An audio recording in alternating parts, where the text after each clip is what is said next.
I was filling up at a gas station when I scrolled past a trending local post. I want my mistress to come over for an affair, but my wife's schedule is unpredictable. How can I avoid getting caught? Someone replied, I've got experience with this. I have 2 parking spots at home. Whenever I'm having an affair, I park my car horizontally across both spots. When my wife comes home and can't park, she calls me to move the car. While I'm going down to move it, my mistress slips away. I've been doing this for 6 months without getting caught. The comments praised his clever scheme, and the original poster even liked the reply. I rarely post online, but I couldn't help responding. A bunch of scumbags. But when I drove home, I found my parking spot blocked by my husband's car parked horizontally across both spaces. Seeing my husband, who always parked carefully and never crossed the lines, suddenly park horizontally across 2 spots, I slammed on the brakes. The post I just read flashed through my mind. It had to be a coincidence, right? Alexander was famous for being devoted to his wife. We'd been dating for 5 years and married for 2. 7 years total. He was attentive and considerate, treating me like a treasure. He never let me enter the kitchen or do any housework. Knowing I loved to drive, he'd even given me a Porsche as a birthday gift and bought the parking spot right next to his. Every time we parked, he'd always position his car closer to his side, leaving an extra 8 inches of space for me to park more comfortably. How could a man who loved and protected me so wholeheartedly possibly betray me? But that post kept replaying in my mind. I stared at Alexander's car for a long time before making a decision. I didn't call him to move his car. Instead, I drove to a temporary parking spot nearby, turned off the engine, got out, and went home. I wanted to see if there really was an unfaithful husband inside, waiting for me to call about moving the car. When I reached the front door, I quietly pulled out my key and opened it as silently as possible. Once inside, I headed straight for the bedroom. The door was half open.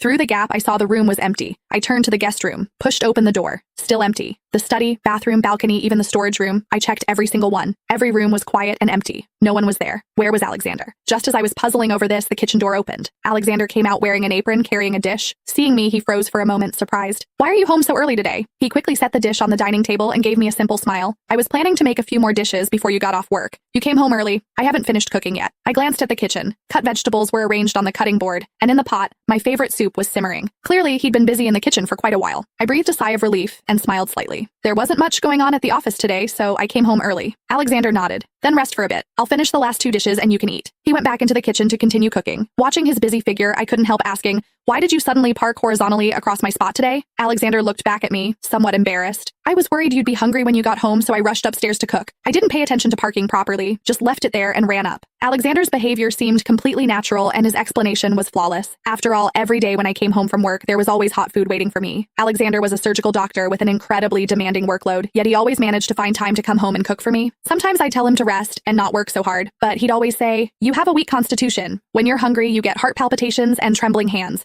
We can't be careless about that. I need to make sure you have hot, fresh food the moment you get home. Nothing can interfere with that. After speaking, Alexander continued bustling about. Soon the food was ready, all my favorites. After serving me rice, Alexander was about to sit down and eat with me when suddenly his phone rang. He answered, immediately frowning with concern. All right, I'll be right there.